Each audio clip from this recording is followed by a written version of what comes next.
Bom, então, bom dia para todo mundo. Essa é mais uma aula da disciplina Ciência Café e Nossa. Hoje a gente vai receber o professor Vitor Paravitino, que vai falar com a gente sobre atividade física, exercício físico no contexto da obesidade.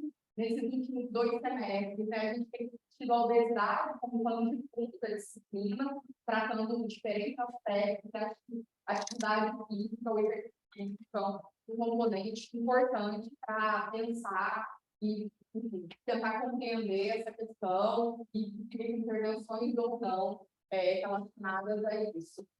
Vitor tem formação em educação física, doutorado em saúde coletiva, com muita experiência na temática que a gente vai tratar hoje. Queria agradecer muito, né, o teu aceite de participar da disciplina, e a palavra está com você. Depois da tua apresentação, a gente abre para debate. Bom, Dani. Bom dia a todos e todas. Queria, primeiramente, agradecer o convite da Dani e do Júlio, né, por participar dessa disciplina e a oportunidade de conversar, né, da gente trocar uma ideia sobre esse assunto que tem me chamado bastante atenção, né, desde a época do meu mestrado, que é o efeito compensatório, né? Então, dentro da temática que foi proposta, né, exercício físico, obesidade, então eu selecionei esse título, né? Então, exercício físico, gasto energético e perda de peso, uma clássica relação nem tão clara assim. Bom, então, durante a apresentação, eu quero tocar nesses 3 pontos, né? Obviamente que a ideia não é esgotar o assunto. Então, quer dizer, se fosse, na verdade, para a gente, cada tópico desse daria um curso, vamos dizer assim, né? Mas já adiantando que ao final da apresentação, acredito que vocês vão sair com mais dúvidas do que respostas, né? E eu acho que é isso, né? É o que nós temos até o momento publicado na literatura. Então, o primeiro tópico, então, seria o efeito do exercício físico no gasto energético, e aí falar um pouquinho do modelo aditivo e do modelo restrito. O efeito do exercício físico no consumo alimentar, né? E falar também um pouquinho sobre a adaptação metabólica e a termogênese adaptativa. Ok? Então, vocês podem ficar bastante à vontade, né? Assim, se vocês quiserem interromper para fazer pergunta e a gente conversar durante a apresentação, não sei como está sendo o formato da disciplina, mas, para mim, podem ficar à vontade, tá bom? Bom, então, todos nós sabemos, né, ela vem aumentando, né, ao longo das últimas décadas, tanto em adultos quanto em crianças, adolescentes, em homens e mulheres, né? E o exercício físico, ele é considerado um componente importante, tanto em programas de prevenção quanto em programas de tratamento da obesidade, né? Devido principalmente à sua relação com o gasto energético. Então, quanto mais exercício eu faço, né, pelo menos a princípio, quanto mais exercício, mais atividade física eu faço, eu aumento o meu gasto energético de forma geral, e de uma forma aditiva.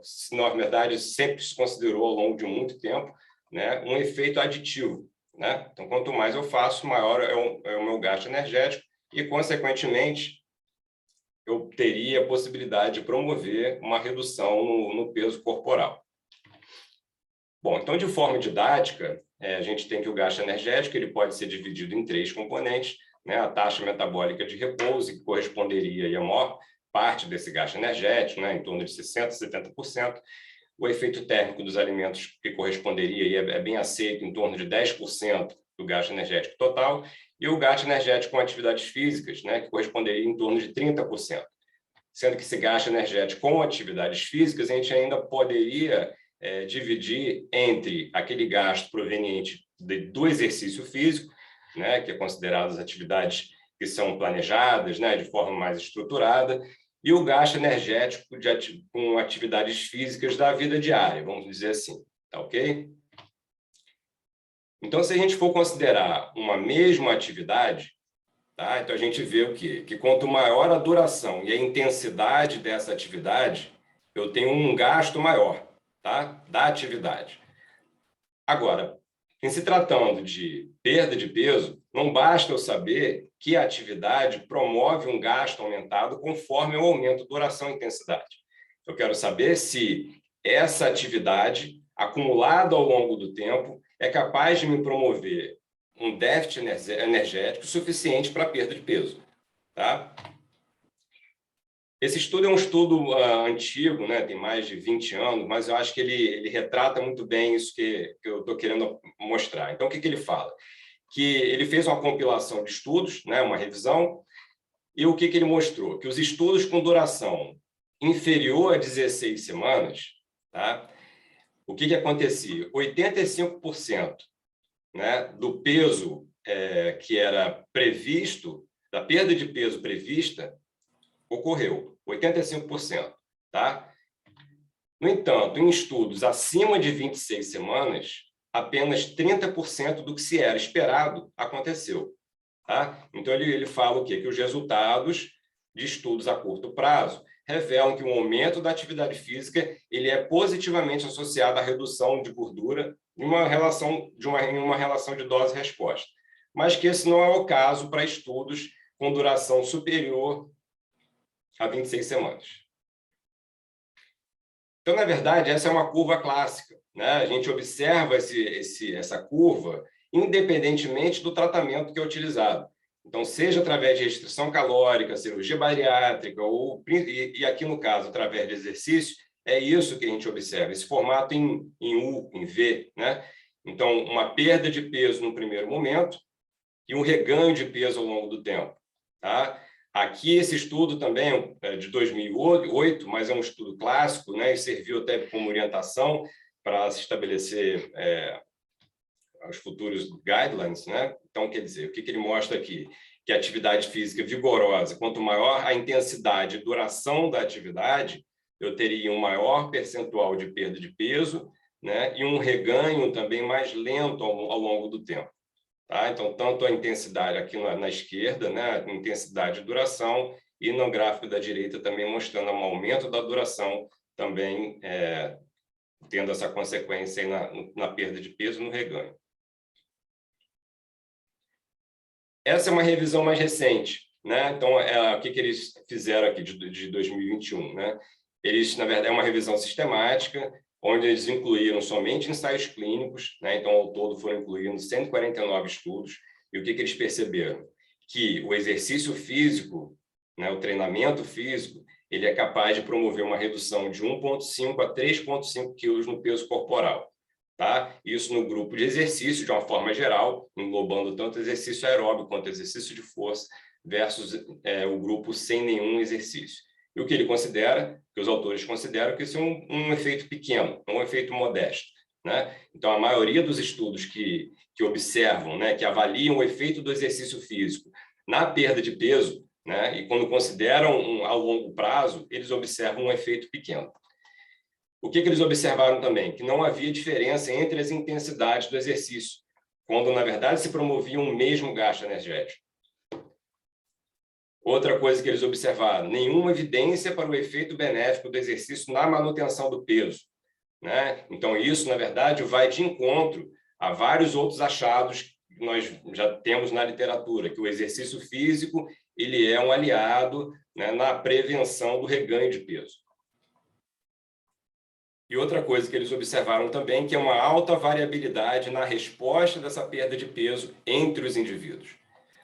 Então, essa é uma curva, né, esse gráfico, né, desse estudo, é uma curva, um gráfico clássico, né, quando os estudos apresentam essa variação de perda de peso, perda de gordura corporal após a intervenção, é isso que se observa. Né? Então, na linha amarela aqui está mostrando que a média de perda de peso, tá, comparado à linha de base, e que essa perda de peso, normalmente, ela está sempre abaixo daquela perda de peso que foi predita. Tá? Além disso, o que eles observam? Essa alta variabilidade na resposta entre os indivíduos. Então, muitos indivíduos perdendo tanto peso quanto gordura corporal muito abaixo da média, né? Enquanto outros indivíduos até mesmo ganhando peso e gordura corporal. Então, assim, diante dos estudos que vêm saindo, principalmente na última década, né, a gente começa a se questionar esse efeito aditivo da atividade física no gasto energético total, né? Então, será que a atividade física, quanto mais eu faço, mais eu gasto, né? Será que essa relação é uma relação linear ao longo do tempo? Então, esse autor, esse pesquisador, o Pontze, né? Ele vem ganhando bastante destaque nos últimos anos, né? Um evolucionista. E o que ele apresentou? Que, na verdade, ao invés dessa relação aditiva, linear da atividade física com gasto energético total, nós teríamos uma relação restrita, né? Então, eu teria um aumento da atividade física até um determinado... o aumento da atividade física até um determinado ponto, promovendo um aumento do gasto energético total, mas a partir de um determinado momento assumiria-se um platô, né? Onde a atividade física estaria promovendo um efeito compensatório em algum dos componentes do gasto energético. Então, esse modelo restrito, ele talvez pudesse servir como base até para a gente explicar achados como esse aqui, ó, né? Onde os autores não mostraram diferença no gasto energético total, né? E no nível de atividade física, quando eles compararam populações mais industrializadas, né, com populações em desenvolvimento ou subdesenvolvidas. Da mesma forma, e aqui novamente o ponto se aparecendo, né? O que eles fizeram aqui nesse trabalho? Então, aqui do lado esquerdo eu tenho as mulheres, aqui do lado direito eu tenho os gráficos dos homens, na parte superior eu tenho a atividade física moderada vigorosa e embaixo o gasto energético total. Então, aqui eles estão sinalizados, né? Aqui na parte de baixo a população a qual cada barrinha se refere. A primeira seria dos caçadores e coletores, depois uma população que vive mais na fazenda, né, mais no campo. Então, o que eles observaram? Que por mais que a atividade física dessas populações, nas barrinhas pretas, né, fossem superior às demais, de fato, eles fazem mais atividade física que essas outras populações, quando se avalia o gasto energético total, não se vê diferença. Tá? E aí, em 2016, né, o Pontze, o seu grupo, o que eles fizeram? Eles avaliaram 332 pessoas, né, dessa população, 55% composta por mulheres e de idade entre 25 e 45 anos. Desses países aqui, tá? Gana, África do Sul, Seychelles, Jamaica e Estados Unidos. E aqui o que eles observaram? Que a atividade física, conforme aumenta a atividade física dessas populações, tá?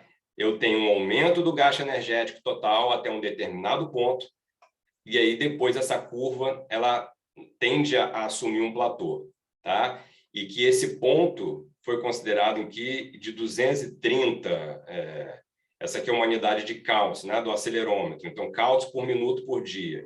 Então, a partir desse momento, por mais que eu tenha um aumento da atividade física, eu não teria esse aumento refletido no aumento do gasto energético. Tá? Então, o que aconteceu? Uma compensação em algum componente relacionado à atividade física. Não houve mudança na taxa metabólica de repouso, não houve mudança no efeito térmico dos alimentos. Esse é um estudo clássico, tá? Não poderia deixar de colocar aqui, que foi feito com o quê? Com maratonistas, na verdade, com uma população de sedentária, né? Com indivíduos sedentários que iam iniciar um treinamento para maratona. Foi publicado em 92, mas que é utilizado e apresentado até hoje em dia. O que acontece? O que ele mostrou? Por mais que ele aumentasse a distância, o volume de treinamento ao longo do tempo chegou a um determinado ponto que o gasto energético assumiu um platô, não aumentava mais. Tá? Então, mais uma vez, reforçando e mostrando que provavelmente, né, essa relação de atividade física e gasto energético não seria uma relação linear, aditiva. Esse foi um outro estudo mais recente, né, publicado que foi realizado com mulheres com sobrepeso e obesidade. Então, aqui eles mediram, né, os componentes do gasto energético na linha de base, e o que eles observaram? Que por mais que eles adicionassem exercício físico ao longo do tempo, o gasto energético não mudou. O que aconteceu? Uma redução das atividades físicas espontâneas ao longo desse período. Tá? Então, não vou deixar aqui de falar, então, esse foi o nosso primeiro trabalho que nós fizemos, isso foi fruto do meu mestrado, que a gente queria avaliar o efeito de diferentes intensidades de uma sessão de exercício no gasto energético das atividades físicas espontâneas ao longo de uma semana. Tá? Então, a gente realizou um estudo crossover, onde os participantes, né, adolescentes do sexo masculino, né, com idade variando aí de 10 a 12 anos. Então, no primeiro momento, isso de forma randomizada, né, eles tinham 3 sessões.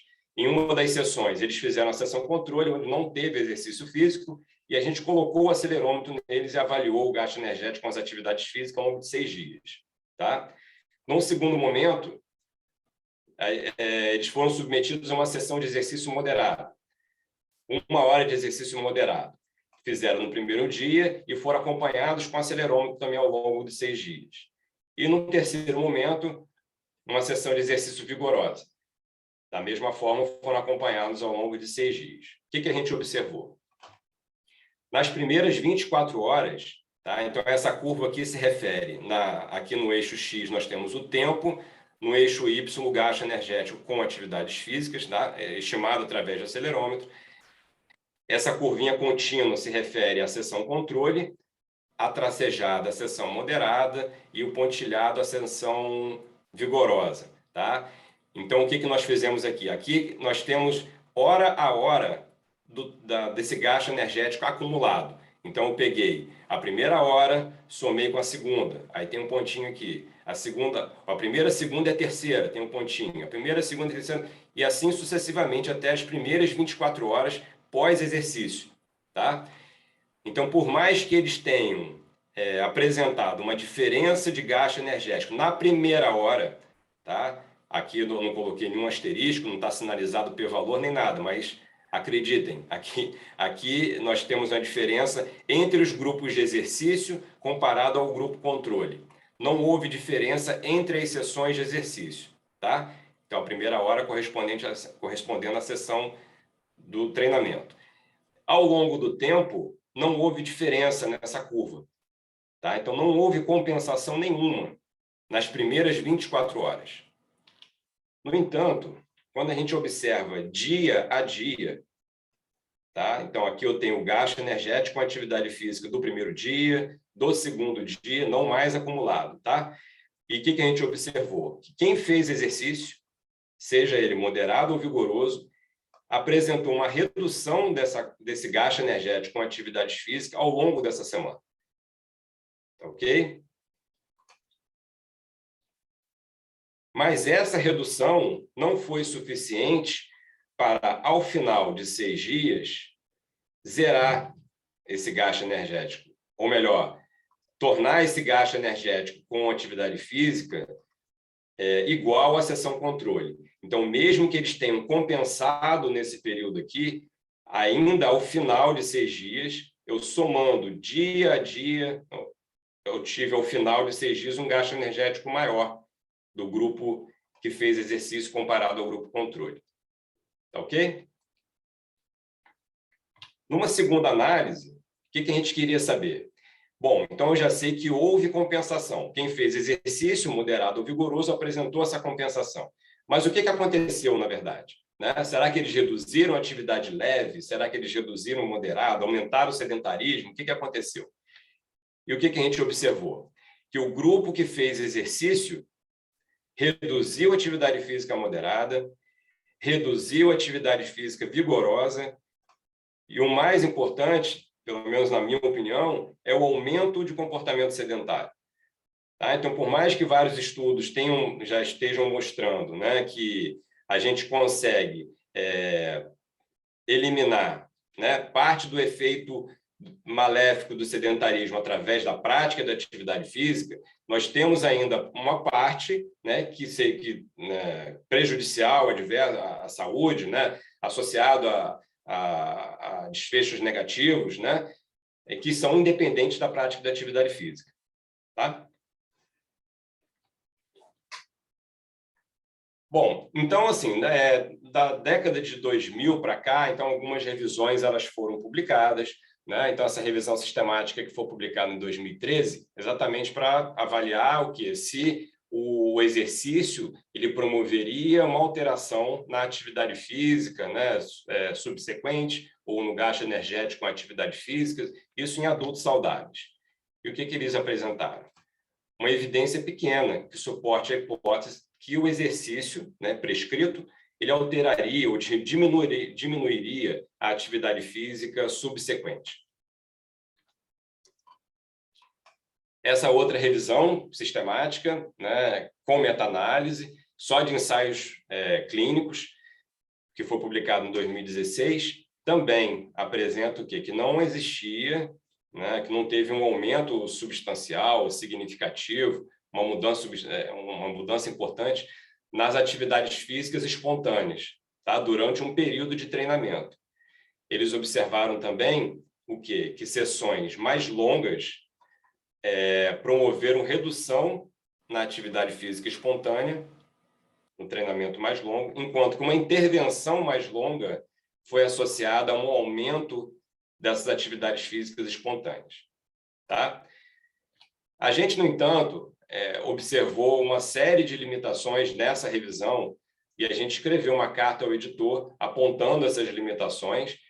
Obviamente que não se sabe, né, que com a correção desses problemas metodológicos que foram apontados, que isso aí geraria resultados diferentes. Tá? Mas acho que é importante pontuar.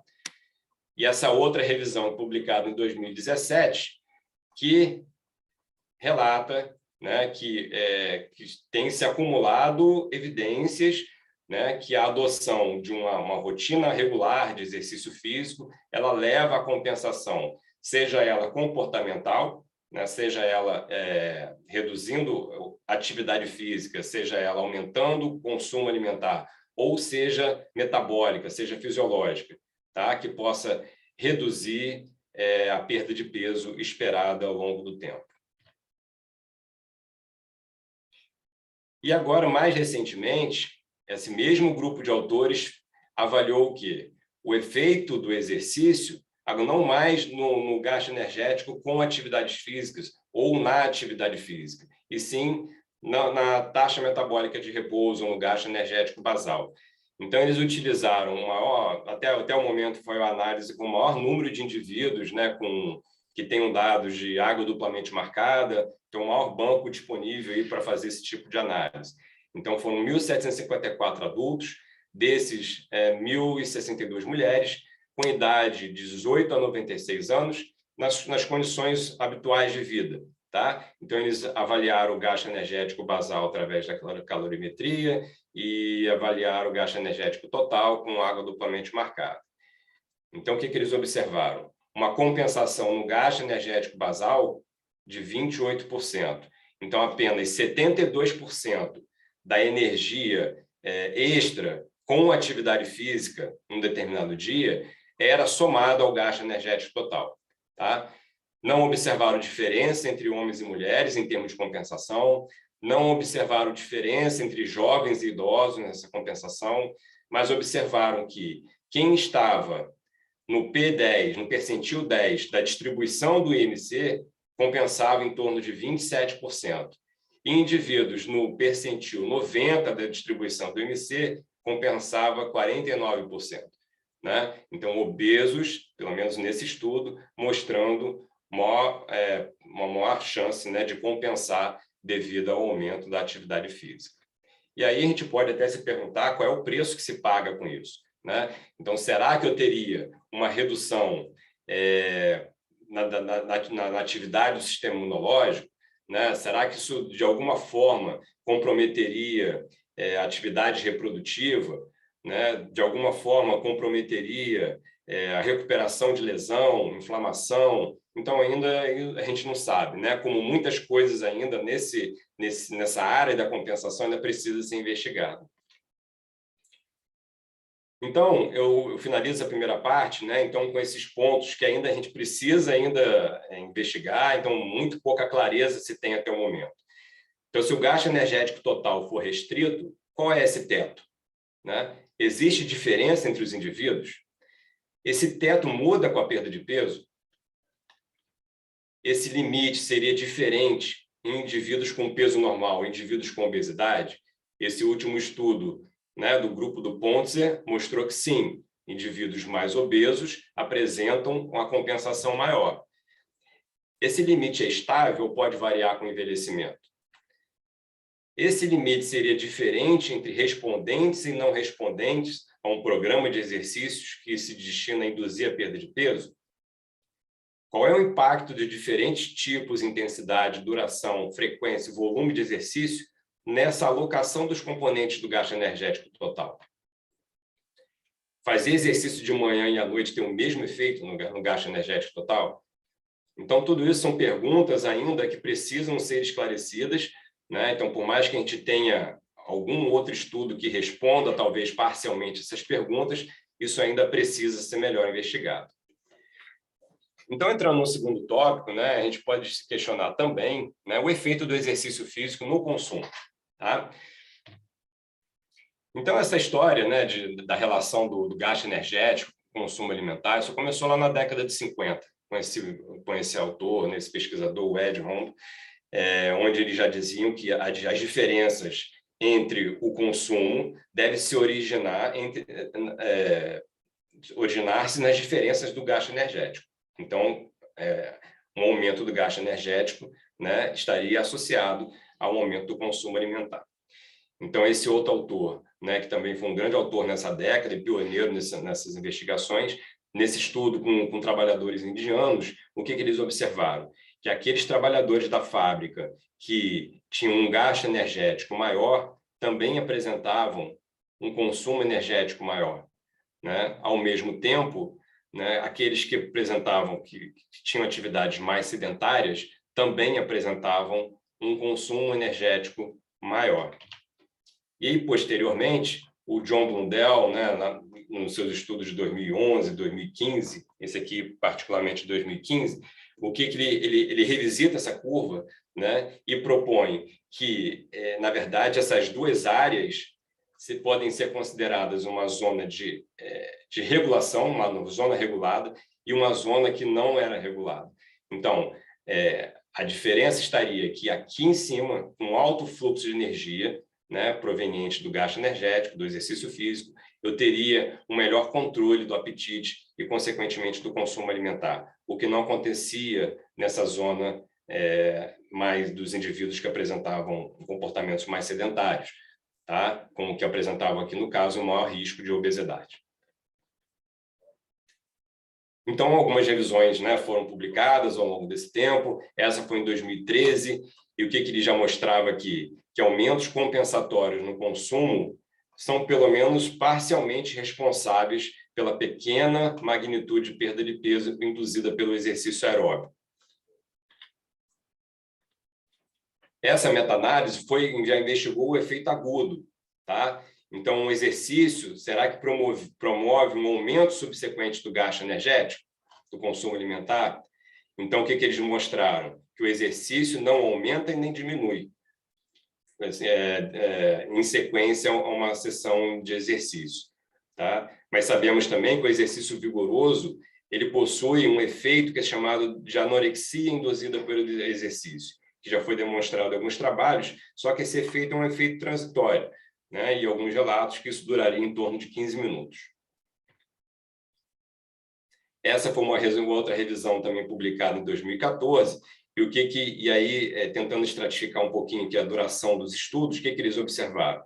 Que dos estudos a curto prazo, né, que ele considera de 2 a 14 dias, dos 10 estudos que eles incluíram, 5 reportaram aumento no consumo alimentar, em detrimento a um período de treinamento físico. Enquanto que estudos mais a longo prazo, apenas um dos 24 reportou aumento. E essa é a revisão mais, talvez a última, ou pelo menos uma das últimas, que foi publicada no passado, do grupo do John Blundell, né, da Christine. O que eles fizeram? Incluíram 48 estudos, todos eles não foram só ensaios randomizados, não, foram não randomizados também. Então, 48 estudos publicados até 2020, tá? Com adultos, e todos eles com BMI acima de 25. Tá? Os estudos tinham duração de 2 a 72 semanas, e a mediana era de 12 semanas. O que eles observaram? Nenhum efeito substancial no consumo e no apetite durante o período de treinamento. Não houve diferença entre sexo, não houve diferença entre duração ou intensidade do treinamento. Então, a gente vê assim, que ainda as próprias revisões elas se contradizem um pouco. Né? Se a gente for olhar até os ensaios randomizados que possuem metodologias mais robustas, a gente consegue, inclusive, observar que há aumento do consumo alimentar. Então, falta ainda uma certa, vamos dizer assim, consistência nesses achados, né? Apesar dessa revisão aqui já mostrar e ser mais atual que não tem efeito. Então, esse foi o segundo estudo que nós fizemos, né, que foi publicado ano passado, que aí, no caso, nós não queríamos mais avaliar o efeito de uma única sessão. Então, a gente queria aumentar o número de sessões de exercício, né, e ver o efeito que tanto na atividade física quanto no consumo alimentar. Isso foi em adultos jovens com sobrepeso. Então, a gente selecionou 72 indivíduos e randomizamos esses indivíduos para o grupo controle, que não faria exercício, um grupo de exercício moderado e um grupo de exercício vigoroso. Esse estudo foi feito na Escola Naval, né, que é uma instituição de ensino superior, onde os alunos eles ficam em regime de internato durante a semana, né? Então, eles dormem no mesmo horário, acordam no mesmo horário, comem a mesma refeição, então, ou seja, então eles apresentam a mesma rotina. Então, essa população do estudo foi composta desses alunos que possuem idade de 18 a 24 anos. Todos do sexo masculino, com pelo menos sobrepeso, e o percentual de gordura deveria ser também acima de 21. Como critério de exclusão, nós usamos diabetes, doença cardiovascular e alguma lesão que os impedissem de realizar o treinamento. Então, qual foi a intervenção? O grupo controle, então, como eu disse, não fez nenhuma sessão de exercício ao longo desse tempo, né? Na verdade, a gente não os impediu de fazer as atividades. Eles só, na verdade, não tinham a sessão do ensaio, tá? Mas eles eram livres para fazer o que eles quisessem fazer. Então, o grupo moderado e o grupo vigoroso, fazendo 3 sessões por semana ao longo de 2 semanas. Qual foi o protocolo de exercício? Eles deveriam fazer corrida, eram 4 sessões de 10 por 5. O que significa? 10 minutos na intensidade correspondente ao grupo que eles foram alocados. Então, 10 minutos na corrida moderada, com 5 minutos de recuperação, tá? Utilizando o frequencímetro para controle da frequência que eles deveriam fazer durante o treino. A única coisa que os diferenciavam era exatamente esses 10 minutos. Então, um grupo fazia vigoroso e outro grupo fazia moderado. Então, aqui é uma foto deles fazendo atividade, então na fase ativa e aqui na fase de recuperação. Então, a gente avaliou a atividade física através do acelerômetro, né? Então, eles ficaram com o acelerômetro na cintura durante todo o período, durante os 13 dias. A gente só pedia para tirar durante o banho, né? E consideramos um dia válido aqueles que possuíam pelo menos 18 horas de dados válidos, tá? Avaliamos o consumo calórico também, isso em 4 momentos ao longo desses 13 dias, considerando dias com e sem exercício, dias da semana e finais de semana também. Da mesma forma que fome e saciedade também foram avaliadas, utilizando uma escala visual analógica, né? Eles também tinham um diário que eles deveriam reportar, a fome e saciedade, marcar durante os momentos que eram solicitados, e a gente avaliou isso foi antes e após o café da manhã. Bom, quais são os resultados? Então, aqui nós temos por dia, né? Atividade física por dia.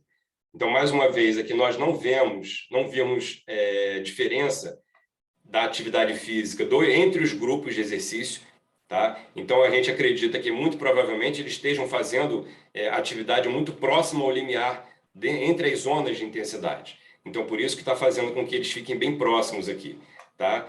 Então, aqui só para deixar mais claro, então aqui eu tenho os dias de acompanhamento, tá? E aqui no eixo Y eu tenho a medida do count, tá? Que seria a medida do acelerômetro, quantidade de movimento. Aqui eu estou vendo movimento, tá? Então, conforme o tempo foi passando, mesmo que eles fizessem a sessão de exercício ao longo do tempo, a quantidade de atividade física foi caindo, tá?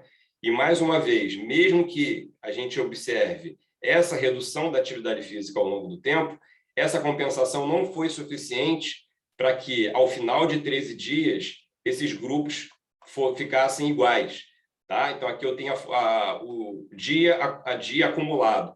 Então, ao final de 13 dias, a quantidade de movimento que foi realizada pelos grupos de exercício ainda foram superiores ao grupo com controle sem exercício.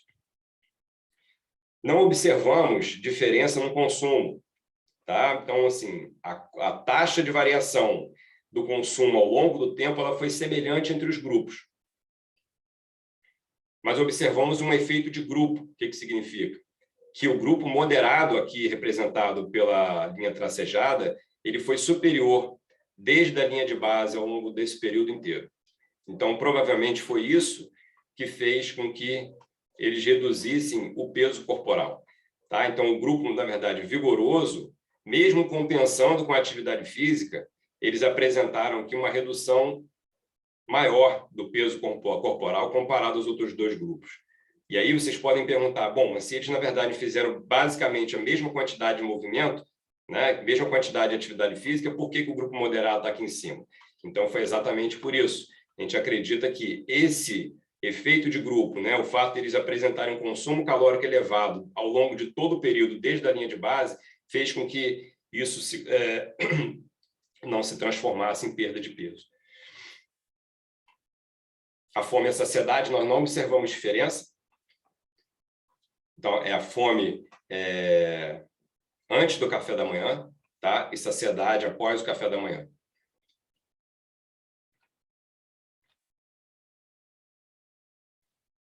Então, assim, indo de encontro aos nossos achados, esse aqui foi um estudo bastante elegante, que foi publicado em 2019, né, onde eles incluíram 171 adultos com sobrepeso ou obesidade e alocaram em 3 grupos. Um grupo controle, um grupo com um gasto calórico correspondente ao que se preconiza para a saúde e um grupo mais vigoroso, né, onde tentam seguir a recomendação da atividade física para perda de peso.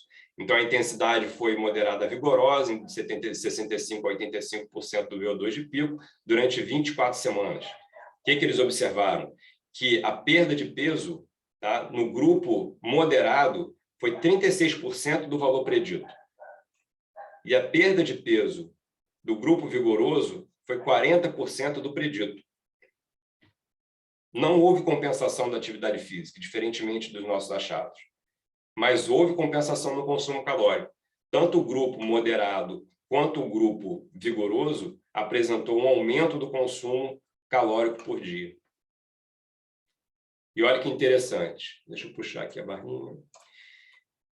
Então, isso aqui significa o que? A bolinha branca seria o que foi predito na perda de peso predita para cada indivíduo participante. Tá? Nesse gráfico de cima eu tenho um grupo moderado e aqui embaixo eu tenho um grupo vigoroso.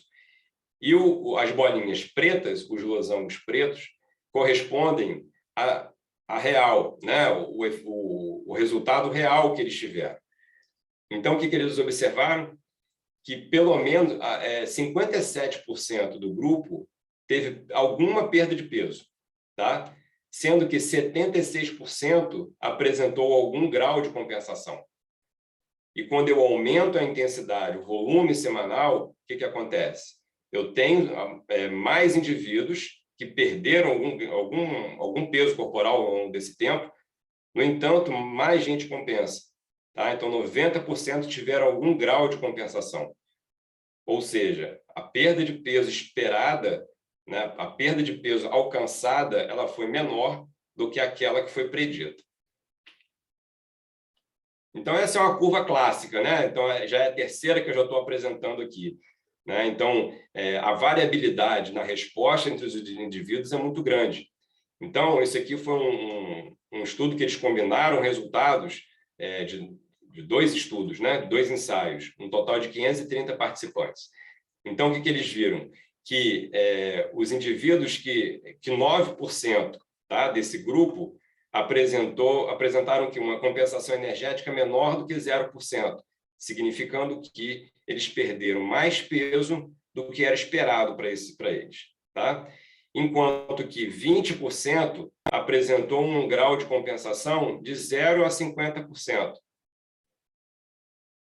43%, 44%, chegando até 100%, ou seja, não perdendo peso algum, tá? Ao longo do período de treinamento, que foi 1 ano de exercício moderado. Enquanto que 26% ganhou peso ao longo desse tempo. Tá? Então, o que a gente vê que possui uma alta variabilidade na resposta, e alguns indivíduos são chamados de compensadores e outros não compensadores. Sendo os compensadores podendo reduzir o seu gasto energético total ao longo do tempo, aumentar o consumo alimentar ou apresentar ambos. Bom, então, encaminhando agora para a parte final, eu queria tocar nesse assunto, que seria a adaptação metabólica, tá? O termogênese adaptativo. Então, esse termo, adaptação metabólica, ele é usado para descrever as diminuições em um ou mais componentes do gasto energético que não são explicáveis pela alteração na composição corporal. Tá? Então, acredita-se que a adaptação metabólica represente um mecanismo de defesa para prevenir a perda de peso em excesso durante períodos de déficit energéticos prolongados. Esse estudo clássico aqui, que foi publicado na década de 90, né, o que eles fizeram? Eles submeteram os indivíduos ao ganho de peso, retornando ao peso inicial, depois uma perda de peso de 10% à linha de base e 20% na linha de base. Então, o que eles observaram?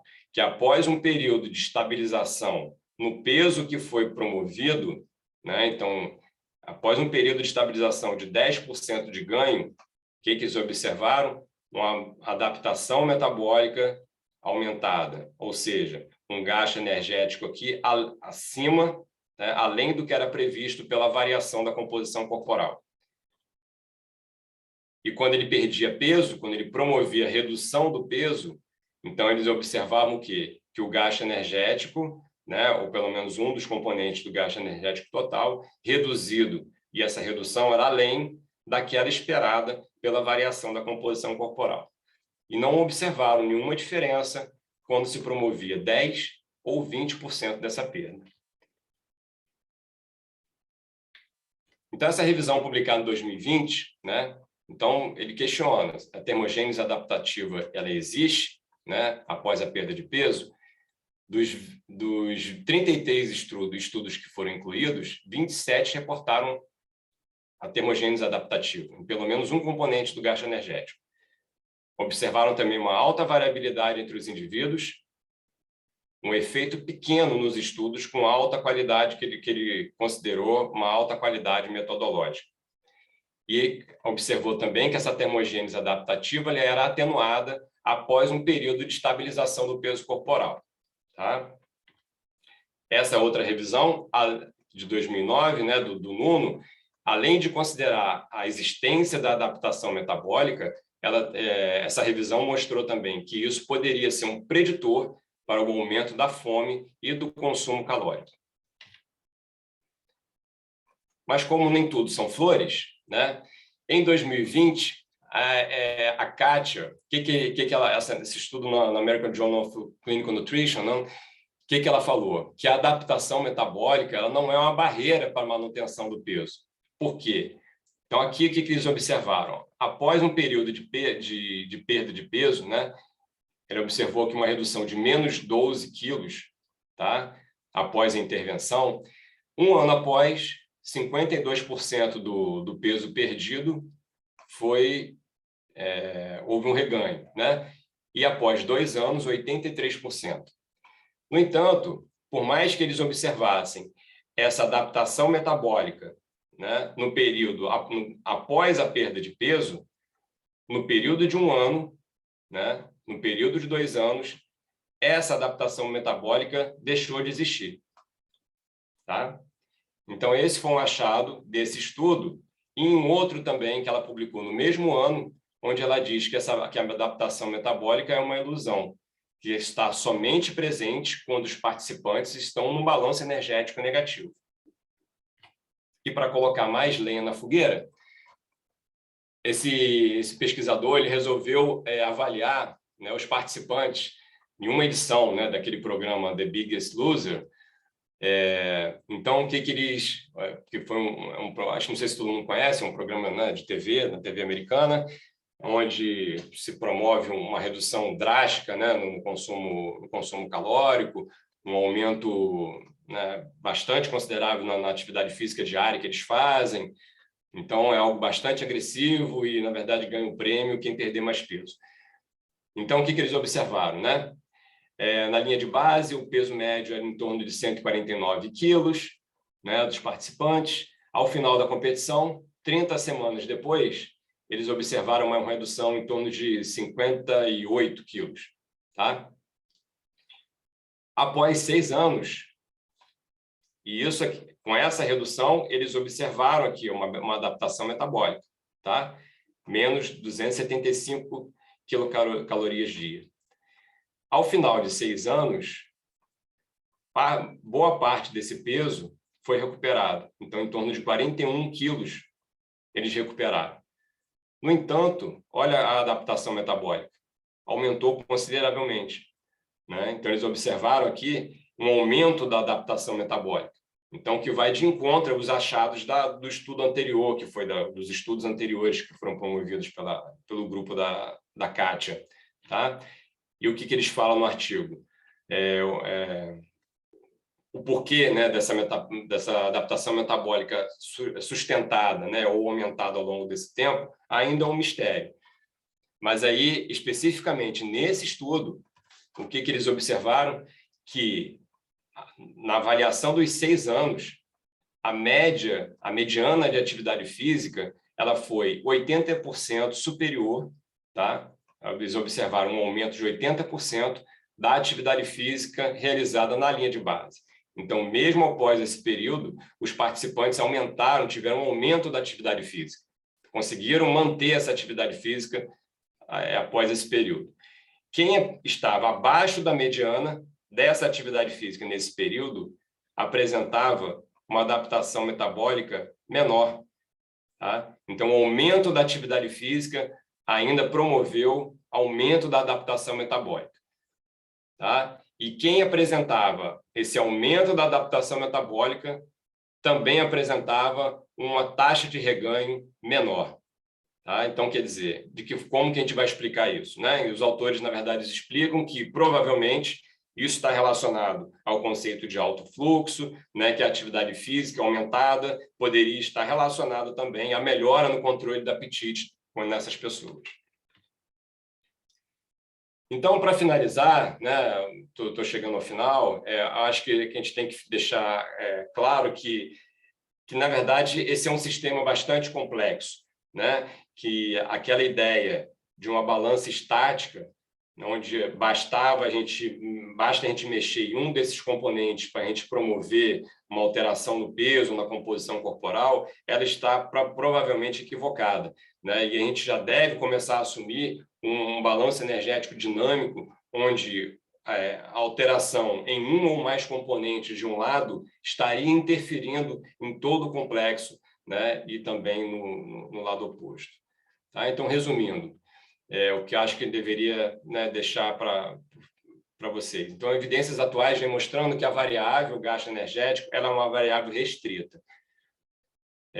Tem mostrado também uma alta variabilidade para a perda de peso dos indivíduos. Alguns indivíduos são mais propensos a compensar, aumentando o consumo alimentar, reduzindo o gasto energético, ou ambos. Apesar de vários estudos mostrarem a existência da adaptação metabólica, não se sabe ainda se somente estaria presente em situação de balanço energético negativo e também se a sua participação, se a adaptação metabólica seria uma variável preditora do reganho de peso. Eu não sei se eu me estendi demais.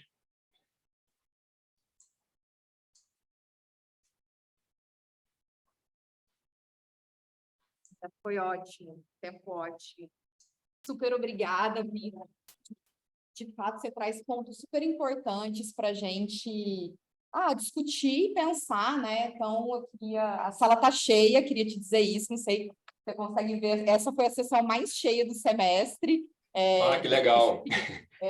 Não, acho que o tema realmente atraiu estudantes de pós-graduação, graduação, professores, a gente fica super feliz, e acho que ter te convidado foi super acertado para tratar do tema. Eu queria abrir para perguntas, ouvir vocês. Mas antes disso, então, enquanto as pessoas criam coragem, queria pedir para você comentar um pouco o que você pensa, então, dado todo esse cenário de evidências disponíveis, né, como estratégia de saúde pública, aonde entra o exercício físico? Entra, não entra? Como entraria? Queria que você falasse um pouco sobre isso. Eu acho que talvez tenha ficado, ao final da apresentação, a gente acaba deixando uma mensagem meio, né, assim, meio de desestímulo, né? Então, fazer exercício, mas e aí, né? Qual vai ser a perda de peso? Eu não vou perder peso, eu vou ter um reganho grande ao longo do tempo. Então, mas, na verdade, assim, independentemente de perda de peso, a gente já tem bastante claro na literatura, né, os benefícios da atividade física para a saúde de forma geral, né? Então, para vários desfechos em saúde, tanto para indivíduos com pesos considerados, né, normais, na faixa saudável, quanto em excesso de peso, né? Então, diversos parâmetros metabólicos, enfim, já foram demonstrados que já são melhores, né, naqueles indivíduos que praticam exercício físico, né? É claro, assim, que eu acho que a gente tem que tomar, assim, um certo cuidado, assim, principalmente quando a gente vai tratar um indivíduo com obesidade, né, que normalmente está cheio de expectativas, né, diante de um programa,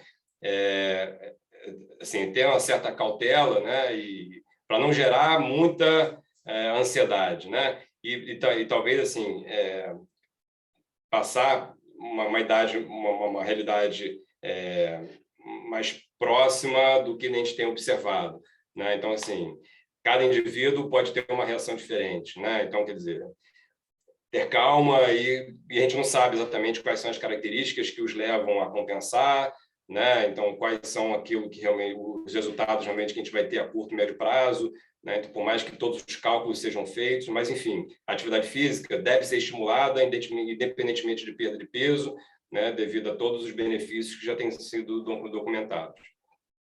Então, maravilhoso. Acho que isso é um ponto super importante, né? E essa coisa de gerar expectativa nas pessoas gera expectativa e logo a frustração, né? Então, acho que é um ponto importante para a gente pensar quando faz as intervenções, o aconselhamento, seja na pesquisa, né, na prática clínica.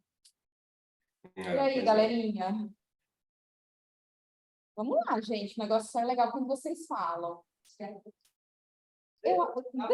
Dá para ele te ouvir. Vamos ver se a câmera nova é boa. Acho que não, chega perto. Olá, bom dia. Bom dia. Eu fiquei com uma dúvida em relação à avaliação de algum estudo. Em relação ao peso corporal, e alguns estudos mostravam essa relação do peso corporal separando o músculo de tecido adiposo. É a composição desse músculo, porque se eles só avaliavam essa composição, esse peso corporal como um todo, ou se alguns estudos separaram, assim, para saber se estava ganhando ou perdendo. Era uma questão de um músculo esquelético, se era só e outro tecido adiposo, porque foi uma coisa meio global, assim, porque fiquei com essa dúvida, assim, que o peso corporal que não estava sendo perdido, estava sendo ganhado, que não tinha alguma coisa a ver de alteração de composição corporal. Tá. Então, vou tomar como referência, então, esse estudo do The Biggest Loser, né? que a ideia inicial qual era? Né? Vamos promover exercício, né? Não só para contribuir com o aumento do gasto energético e, consequentemente, com a perda de peso, mas também para reduzir, né, a perda de massa magra. Essa é a ideia inicial.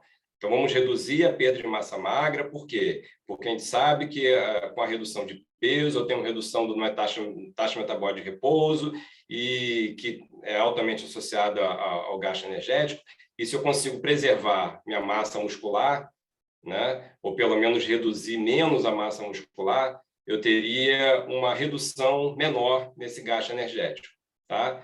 Isso, de fato, ocorreu. Então, assim, eles observaram, sim, uma preservação não seria a preservação da redução, né? Uma redução menor, tá? Comparado aos indivíduos que não fazem. Acontece que, mesmo assim, né? Então, a gente viu a quantidade de adaptação metabólica ali, muito grande, né? Então, assim, intervenções bem agressivas, né? Por mais que se tenha exercício com o intuito de preservar a massa magra, ainda assim, essa redução do gasto energético total, ela ainda é muito grande. Eu não sei se eu respondi a sua pergunta. Vitor, você está me ouvindo? Estou ouvindo. Obrigado pela sua participação na disciplina, né? Eu acho que, como você falou, acho que é inquestionável o benefício da atividade física quando se fala na resposta metabólica de uma forma geral, né? Independente da perda de peso, de massa ou não. A minha pergunta, enfim, eu não sou familiar à literatura, mas a minha pergunta é se existem estudos que conseguem, por exemplo, separar essa população, ou essas pessoas, acredito eu que isso aconteceria num N pequeno, né? Que tem essa resistência, essa perda de peso, enfim, tem a termogênese adaptativa atrapalhando essa perda de peso, se existe uma estratégia para lidar com isso, né? Assim, se existe, eu entendi, é uma questão aberta aí, né? Pela variabilidade intrínseca, né, do corpo humano de cada um, enfim. Mas se existem pessoas estudando como trabalhar isso, como trabalhar esse efeito. Essa é uma ótima pergunta, e, na verdade, a resposta é a resposta de ouro, né? É o que, na verdade, está todo mundo atrás, né? Então, assim, você vê assim, que até os estudos que eu apresentei por último, né? Alguns mostrando que, mesmo na existência da adaptação metabólica após um período de peso, né, ela ainda seria inexistente após um período de manutenção, ou seja, ela não seria preditora do reganho, né? Ao passo que intervenções mais agressivas parece que não, né? Que ela ainda permanece mesmo em balanço energético positivo, né? E outra, ainda é modificado na presença ou não de exercício. Então, assim, o que eu tenho observado, né, e o que os últimos estudos têm apontado, que a gente tem muito mais questões, muito mais dúvidas do que respostas, sabe? Então, assim, o que faz com que algumas pessoas compensem mais do que outras, ainda a gente não sabe, né? Se existe, provavelmente sim, né, um componente genético, né, ou então que se a epigenética vai poder responder alguma coisa, enfim. Eu acho que está tudo ainda muito em aberto, sabe?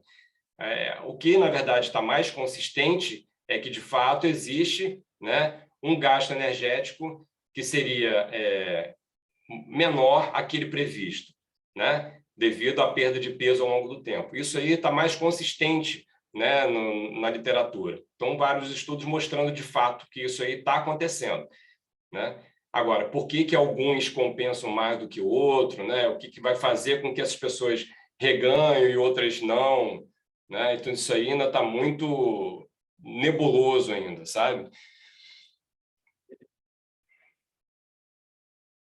Pode. E eu estou ouvindo bem baixinho.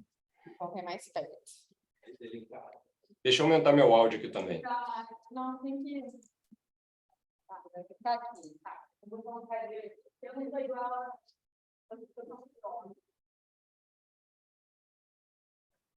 Não, Vitor, bom, obrigada também, né? Foi ótimo. Quem é a Flávia?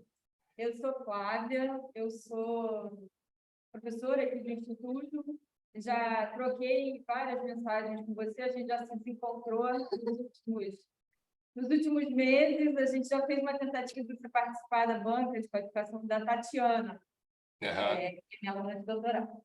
Mas a gente está com esperanças ainda de sentar e conversar com você, porque a gente tem certeza que você tem como colaborar no estudo que ela está fazendo, né? A gente... mais um comentário que eu queria fazer, né, para te dizer isso, te dar essa informação, né, de que a gente está tentando contribuir com mais um tijolinho, vamos dizer assim, né, para esse estudo complexo que está envolvido nessa dinâmica, né, de controle de peso ou não, de peso, que envolve composição corporal, que envolve a termogênese adaptativa, que talvez envolva questões não só do consumo de energia, mas da forma como ele é consumido, por exemplo, janelas de alimentação, né, que é algo que a gente também está inserindo dentro do projeto da Tatiana. Não, eu queria te dizer que a gente quer muito, em primeiro lugar, né, a gente quer a oportunidade realmente não deu certo na qualificação dela, mas a gente continua querendo conversar com você. Em primeiro lugar, conversar bastante claro. Justamente. É um prazer, é um prazer.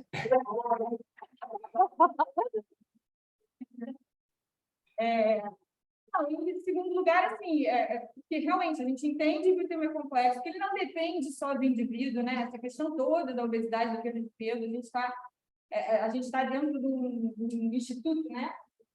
Que entende dessa maneira que é realmente a coisa realmente complexa, né? Você tem fatores que são contextuais, né? Muitos deles, né? Mas que também tem os fatores individuais. Então, assim, a gente está se debruçando um pouquinho mais sobre esse, mas entendendo que isso é parte de algo que foge, né, ao controle, né? Não sei, queria que você se puder comentar um pouquinho também sobre isso e só reforçando. A gente vai... Ok? Obrigado, Flávio. Para mim é um prazer.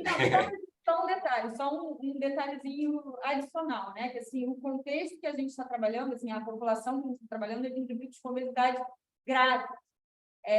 Então, que acho que também tem um outro, né? Assim, talvez tenha uma outra questão.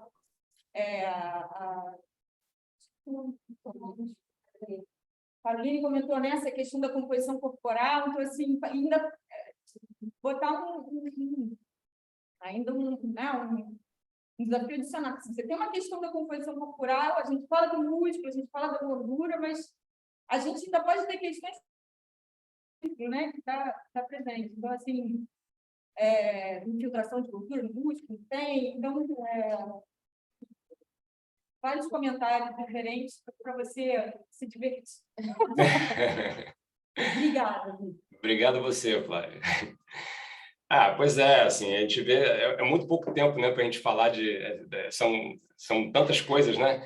Falar de obesidade é uma coisa tão complexa, né?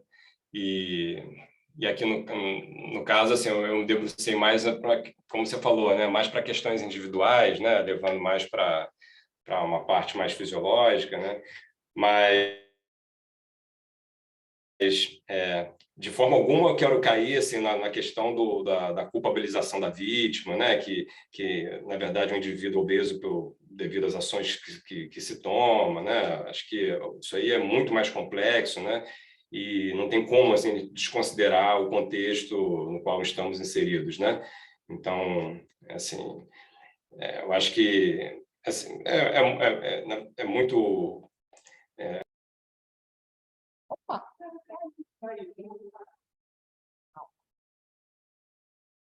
Foi a dele, pelo menos.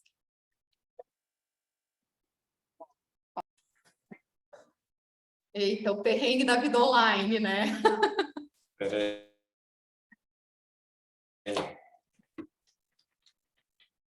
Estão me ouvindo? Sim. Aqui, de vez em quando, fica faltando energia. Só um minuto. Tá tranquilo.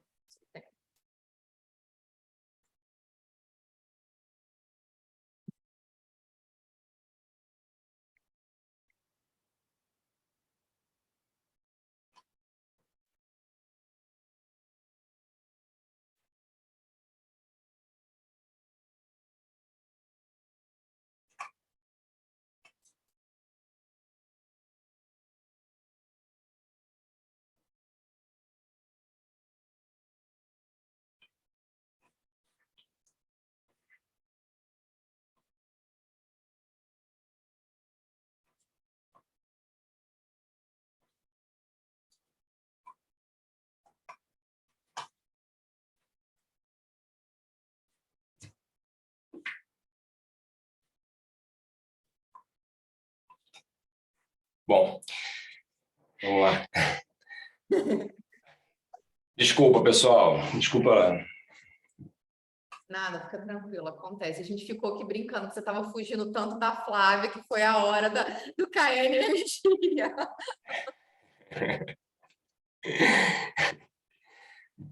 Bom, mas é o que eu estava falando, né? Assim, por mais que a gente esteja mais debruçado, né, em questões, né, em variáveis fisiológicas, né, questões individuais, não tem como, né, desconsiderar o contexto que a gente está inserido, né, esse contexto obesogênico, né, que estimula o consumo de alimentos ultraprocessados e redução da prática de atividade física, né? Então, assim, por mais que a gente consiga avançar em pautas individuais, né, em questões fisiológicas, metabólicas, e se descubra características dos indivíduos que os tornem mais propensos ou menos propensos, né, a redução de peso e a aquisição de um novo peso corporal, não tem como a gente desconsiderar o contexto de que a gente está inserido e de que forma que isso aí vai interagir, né? Então, acho que o primeiro passo, acho que é esse, né? Vamos avançar e tentar descobrir realmente o que está causando isso aí. Mas como que essas variáveis vão se conversar, né, daqui para frente, isso aí também a gente não sabe, né?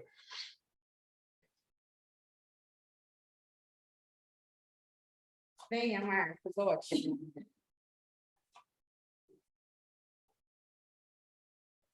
Dá para ouvir já, né? Dá para ouvir. Também agradeço pela sua apresentação, foi bastante importante para a gente.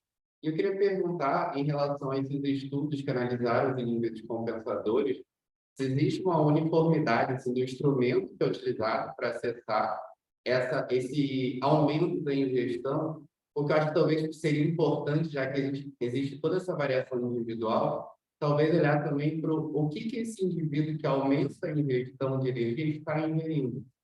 Você consegue aumentar a ingestão alimentar sem necessariamente aumentar a ingestão de energia. Então, acho que talvez a composição, né, olhar para esses dados, quando isso é possível, né, quando o instrumento coletou realmente a qualidade dietética e ingestão do indivíduo, olhar como isso está acontecendo nesse nível individual. Talvez seja interessante olhar para isso, com a composição dessa adição que é feita na compensação. Não, você tem toda a razão. Inclusive, isso é uma das limitações que se coloca em várias revisões, né, que são os métodos utilizados, né, para avaliação dessas variáveis, tanto para atividade física quanto você está falando do consumo alimentar, né? Então, não só olhar a questão energética, que isso, por si só, assim, já pode ser devido a uma diversidade de métodos empregados, né, e que, de fato, foi, né? Então, alguns utilizando recordatório alimentar, diário, estimativas através de água duplamente marcada, enfim, que não vão dar, na verdade, né, a composição, talvez, dos alimentos consumidos. Então, isso aí é uma limitação importante, sim, e concordo com você. Eu acho que isso aí, né, os próximos estudos aí, acho que tem que olhar com carinho, né, até mesmo a composição desses alimentos, não só a questão da quantidade alimentar, da quantidade calórica, né, ingerida. Obrigado. Venha, Paty.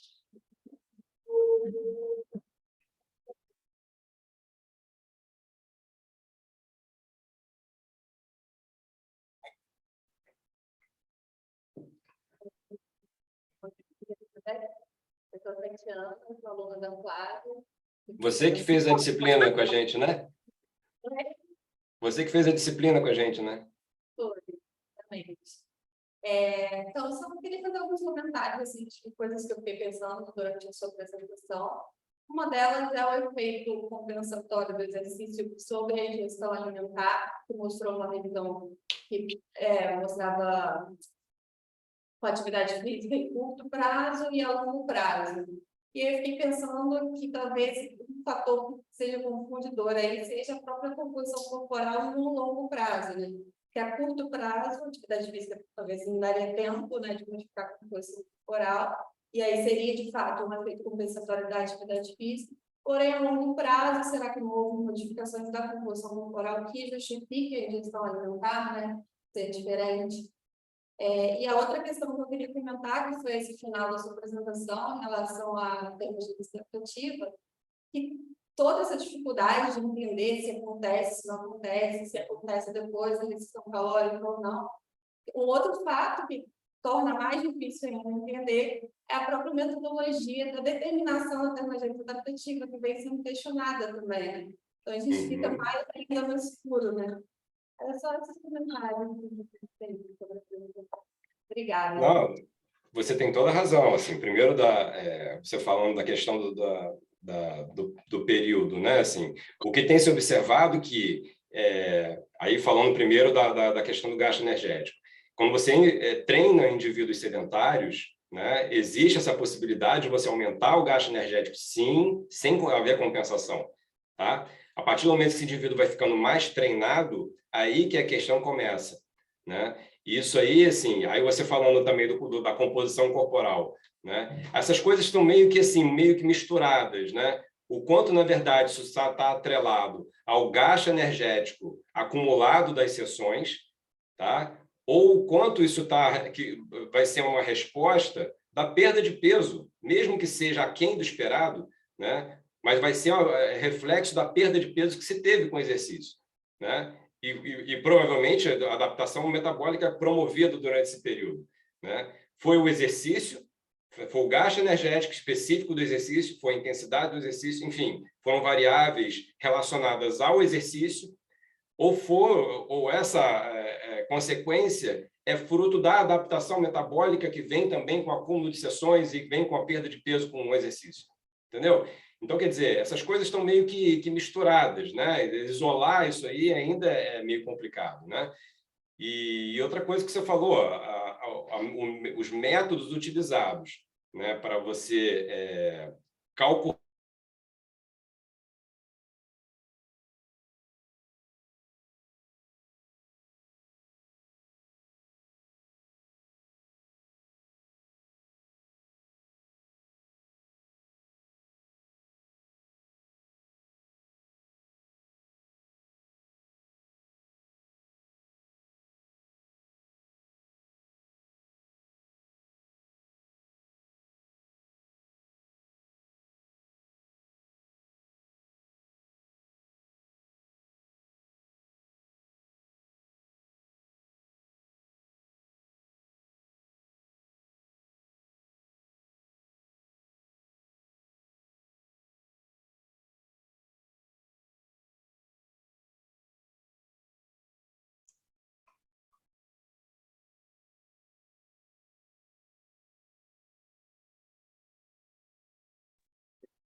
Agora fomos nós.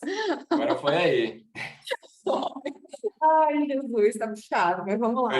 Eu já nem sei mais onde que vocês conseguiram ouvir. Eu ia falar os cálculos utilizados para atender. Pois é, agora o seu tema é exatamente esse, né? Eu acho que você está conseguindo visualizar isso, né?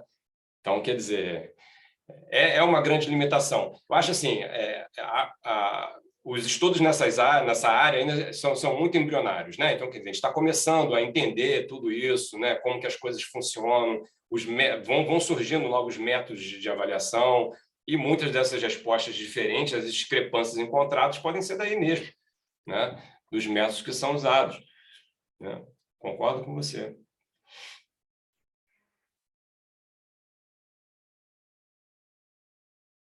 Mais comentários, gente? Dúvidas? Não? Bom, então tá bom. Então acho que foi isso. Queria te agradecer muito, Vitor. Acho que foi ótimo. A gente vai subir no YouTube depois. A gente já teve demanda aqui para compartilhar, para as pessoas ouvirem a sessão e te ouvirem, né? Então queria agradecer muito a tua participação na disciplina. E é isso.